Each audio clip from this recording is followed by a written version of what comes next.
Bonjour à vous et bienvenue dans Art System. Alors aujourd'hui, je vais aborder 3 points, 3 éléments qui peuvent obstruer notre progression créative, qui peuvent se mettre en travers de notre chemin et nous empêcher d'avancer dans notre processus créatif.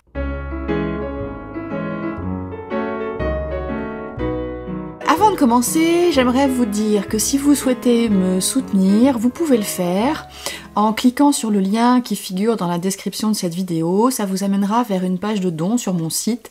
Vous pouvez faire un don ponctuel ou régulier. Ça m'aidera beaucoup, d'une part à continuer ces vidéos et puis à améliorer mon matériel pour faire un contenu de qualité. Donc d'avance, merci. Alors, première chose, ce qui peut nous empêcher de progresser, c'est que on peut avoir peur de quelque chose et s'imaginer que c'est ça le blocage, alors qu'en réalité, c'est quelque chose qui est juste un petit peu à côté. Pour vous expliquer un peu ce que je veux dire par là, je vais vous donner l'exemple du bain de mer qu'on peut prendre toute l'année. C'est quelque chose que j'ai envie de faire depuis longtemps, j'ai envie de me baigner toute l'année. Mais je me dis, oh là là, non, c'est trop froid, c'est pas possible, c'est trop difficile. Et en réalité, quand j'essaye, quand en ce moment là je me baigne dans une eau qui doit être à 12-13 degrés maximum, je me rends compte que c'est pas vraiment le fait d'aller dans l'eau qui est difficile, c'est le fait de se réchauffer ensuite. Donc en fait, je me suis empêchée de faire ça en me disant non, c'est trop difficile d'aller dans l'eau quand elle est froide, alors qu'en fait c'est le fait de réchauffer, que mon corps puisse se réchauffer ensuite qui me pose un problème. Donc si je trouve une solution au fait de me réchauffer, eh bien j'aurai plus de problème pour aller dans l'eau et me baigner toute l'année. Et je pense que il y a des choses comme ça dans la vie et notamment dans la création qui nous font peur et on se dit non, je peux pas, et en fin de compte c'est pas vraiment ça qui nous bloque, c'est autre chose. Alors, ce n'est pas créer qui est difficile, par exemple, au début, quand on commence, c'est d'être frustré, de supporter la frustration de ne pas y arriver, parce qu'on ne connaît pas les techniques, on ne connaît pas tous les principes esthétiques, et donc on a vraiment l'impression de patauger. Mais en fin de compte, c'est pas la création en elle-même qui nous fait peur, c'est le résultat et le fait qu'on soit pas satisfait du résultat au début, parce que c'est difficile. Et donc, le moyen de surmonter ça, c'est de se focaliser sur le jeu, c'est de se focaliser sur le processus créatif, de se focaliser tout simplement peut-être sur un temps donné. On va se dire, aujourd'hui, je me donne 20 minutes, je fais quelque chose, peu importe le résultat. Et peu à peu, ça va venir, et peu à peu, on va dépasser cette peur. De la même manière, on peut se dire, exposer, c'est difficile. Mais en fin de compte, si on creuse un petit peu, exposer, c'est pas difficile. Ce qui est difficile, c'est de démarcher des lieux pour exposer, par exemple, ou bien de vouloir exposer et puis d'avoir une espèce de peur, panique que personne ne vienne à son vernissage, surtout si c'est le premier, je parle d'expérience. Et donc, voilà, ce sont des choses qui peuvent nous arrêter et nous empêcher d'aller plus loin, alors qu'en fin de compte, c'est pas le fait d'exposer qui est embêtant, c'est toutes les peurs que ça peut susciter, que ça peut générer à côté. De la même manière, quand on a envie de créer et qu'on a envie d'y passer du temps, eh bien on peut se dire c'est difficile, j'ai pas assez de temps, j'y arrive pas. Mais en fin de compte, ce qui nous bloque vraiment, c'est que quand on choisit de créer, eh ben c'est du temps qu'on peut pas accorder à autre chose. Et c'est du temps qu'on peut pas accorder à d'autres personnes. Et que peut-être derrière, on a un mari qui regarde ça un peu en grommelant, on a des enfants qui aimeraient bien qu'on s'occupe d'eux, ou des petits-enfants qu'on devrait garder. Et on a envie de consacrer du temps à sa propre créativité, et donc on ressent une forme de culpabilité. Donc c'est pas créer qui est difficile, c'est la culpabilité que ça peut engendrer. Voilà donc le premier point que je voulais aborder avec vous, et donc c'est de faire attention quand on se dit « Ah, telle chose, non, je peux pas le faire, c'est difficile, j'y arriverai pas », de vérifier que c'est vraiment cette chose-là qui nous fait peur et pas quelque chose qui est caché en dessous en fin de compte. Le deuxième point qui peut s'avérer assez dangereux et qui est assez pernicieux, eh bien c'est que quand on est créateur, créatrice, on est à la fois juge et partie. C'est-à-dire qu'on crée son travail et on doit soi-même évaluer son travail pour savoir les modifications à apporter, pour savoir si on va dans la bonne direction, si c'est bientôt terminé, si on peut s'arrêter.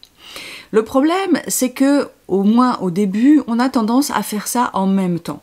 C'est-à-dire qu'on se met à créer et on a aussitôt une petite voix qui se met en route dans la tête et qui dit non, tu peux pas aller dans cette direction, non, ce sujet-là, tu vas pas réussir à le traiter, ces couleurs-là, il vaut mieux pas que tu les utilises parce qu'elles sont vraiment moches. Il y a tout un tas de jugements comme ça qui ressortent. Jugements qui sont liés à ce qu'on a entendu tout au long de notre éducation, à la manière dont la création ou l'art pouvait être considéré dans notre famille, à la manière dont l'art est considéré aujourd'hui dans la société. Donc tout ça, ça se met en route quand on se met à travailler, et si on n'y prend pas garde, eh bien ça peut nous bloquer, ça peut nous arrêter complètement dans notre démarche créative. Donc il faut faire attention de respecter ce double mouvement, c'est-à-dire d'avoir des moments où on est dans la création, et là on ne se préoccupe absolument pas de savoir si ce qu'on fait est bien, pas bien, de qualité, pas de qualité. On travaille, on explore, on cherche, on se lance dans quelque chose, on sort de sa zone de confort, on essaye des trucs, et on ne juge pas. Et puis ensuite, on prend un temps pour regarder ce qu'on a fait, pour évaluer ce qu'on a fait, pour dire bah oui, telle marque, telle chose, ça me plaît, c'est bien, je trouve que ça va dans le bon sens, ou bien non, en fin de compte, là je suis retombée un peu dans mes anciennes pratiques et donc ça m'intéresse pas, c'est vers autre chose que j'ai envie d'aller. Et donc en faisant attention de bien respecter ce va-et-vient entre le moment où on est créateur et le moment où on est évaluateur, eh bien on va réussir à instaurer une sorte de dialogue en soi pour aller dans la bonne direction. Mais donc il faut vraiment faire attention de ne pas mélanger ces deux rôles en fin de compte, hein, ces deux rôles qu'on endosse. Et c'est valable dans la création plastique, mais c'est valable aussi dans l'écriture par exemple. On va commencer à écrire un texte, on va être dans une écriture assez spontanée, et puis tout d'un coup on aborde quelque chose d'un peu délicat, une émotion, un événement qui a été un peu difficile, ou bien on parle de personnes qui pourraient être éventuellement blessées, choquées de ce qu'on dirait, alors qu'on n'a pas du tout l'intention de publier ce texte, alors qu'on a l'intention de le montrer à personne, et bien on a cette petite voix qui va se mettre en route en disant « Ah là là, non, surtout pas, tu peux pas aborder ce sujet. » Voilà. Donc il faut vraiment faire attention dans tous les domaines créatifs à ce double mouvement et ne pas amalgamer les deux rôles en même temps, parce que c'est forcément facteur de brimade. On s'auto-censure et on ne peut pas aller vraiment vers ce qui nous plaît. Le dernier point que je voulais aborder avec vous et qui n'est pas forcément sensible tout de suite, qu'on ne remarque pas forcément, eh bien c'est la fatigue. Créer, c'est quelque chose qui demande beaucoup d'énergie parce qu'on absorbe beaucoup de choses, qu'il y a cette espèce d'alchimie en nous qui se fait, hein, un peu inconsciemment, pour qu'on puisse ensuite exprimer ce qu'on a en nous et dire sur la toile, sur le papier, par des photos, ce qu'on a envie de dire. Et on est aujourd'hui dans une dynamique au niveau de la société où il y a énormément de contenu partout. Il y a énormément de tutoriels, il y a énormément de techniques, il y a énormément de produits, de médiums qu'on peut utiliser, il y a vraiment plein de choses. Et cette peur de rater quelque chose, ça peut nous amener à être dans une espèce de voracité, comme ça, de vouloir tout essayer, tout tester, tout faire, être un peu partout en même temps. Et du coup, eh bien, on se fatigue, on s'épuise. Et puis, en faisant ça, évidemment, on néglige le côté cyclique de la création parce que le processus créatif, eh bien, c'est l'émergence d'une idée, l'incubation, on nourrit cette idée et puis on se dit, bon bah voilà, maintenant je commence à avoir une idée précise de ce que j'ai envie de faire, donc on se met à créer, ça prend un certain temps et puis on arrive au bout. Et avant de repartir vers autre chose, eh bien on va avoir besoin de faire une pause, de se régénérer, de retrouver de l'énergie, d'aller voir d'autres choses qui vont nous dépayser et qui vont nous inspirer autrement. Et donc la fatigue, c'est quelque chose qui peut être assez insidieux, on s'en rend pas forcément compte. C'est pas forcément une fatigue physique où on a besoin d'aller faire la sieste. C'est une fatigue plus mentale, plus intellectuelle, l'impression d'avoir tiré un peu trop sur la corde. Et donc là, quand on commence à ressentir ça, qu'on devient un peu plus, comment dire, un peu plus nerveux, quand on est en colère contre soi-même, quand on n'a pas réussi quelque chose, quand on commence à mal se parler, à se dire mais vraiment j'y arrive pas, je suis nulle, avoir ce genre de discours, c'est le signe souvent qu'on est un peu à bout, que son niveau d'énergie est un peu trop bas et on a besoin de faire une pause. Donc pour éviter d'en arriver là, ce qu'on peut faire, c'est décider à l'avance que tant de fois dans la semaine, on va s'accorder des moments de repos, des moments de régénération, on va aller faire du sport, on va lire, on va faire la sieste, on va aller discuter avec une amie, on va sortir, enfin voilà, on va faire autre chose et ça va permettre au mental, qui est toujours un peu suractivé chez les créatifs et les créatives, de se reposer, de se mettre un peu en roue libre et de penser à autre chose. Et donc c'est vraiment important de faire attention à ça. Voilà donc les 3 points que je voulais aborder avec vous aujourd'hui. Ce sont des choses dont on n'est pas forcément conscient, donc c'est bien de le savoir et c'est bien d'apprendre à faire attention à ces 3 choses, hein. Les peurs qui dissimulent en réalité d'autres peurs, le fait d'être jugé parti dans son travail et puis cette fatigue insidieuse qui peut s'installer.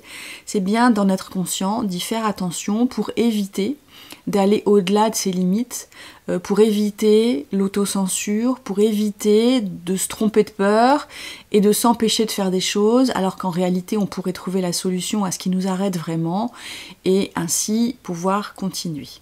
Voilà, j'espère que tout ça vous encourage à faire attention à vous-même parce que c'est vraiment quelque chose qui est important. Quand on est créatif, on ne peut compter que sur soi en fin de compte, hein. Tout ce qu'on va sortir, ça vient de soi. Donc plus on est en forme, plus on a une bonne énergie, plus on est dans un bon état d'esprit et mieux c'est. Moi, l'artiste qui souffre, qui est malheureux et qui est pas bien, je suis pas sûre que ce soit le meilleur état pour créer. De temps en temps, oui, parce qu'il y a un côté cathartique dans la création et on sort des choses noires et difficiles qu'on a en soi et ça peut faire du bien, mais je pense que c'est pas un état qu'on peut maintenir tout le temps et c'est pas forcément un bon point de départ pour la création. Avant de vous quitter, je tiens à vous rappeler qu'il existe le groupe Art System sur Facebook. On est un peu plus d'une 40aine. Chaque mois, je propose un challenge. En avril, c'était la création d'une collection de livrets. En mai, on travaille sur le thème de la fleur. Et en juin, je peux pas vous le dévoiler tout de suite, vous verrez bien. Mais si vous avez envie de nous rejoindre, il suffit de faire la demande d'adhésion sur Facebook. On n'a pas besoin d'aimer Facebook, on n'a pas besoin d'alimenter son compte Facebook, on peut juste se contenter d'être inscrit sur Facebook et de venir dans le groupe pour participer, pour échanger. Les unes et les autres sont vraiment très sympas, il y a une bonne ambiance, il y a des bons commentaires, il y a des bonnes suggestions et tout ça c'est enrichissant. Donc si ça vous dit, n'hésitez pas à venir.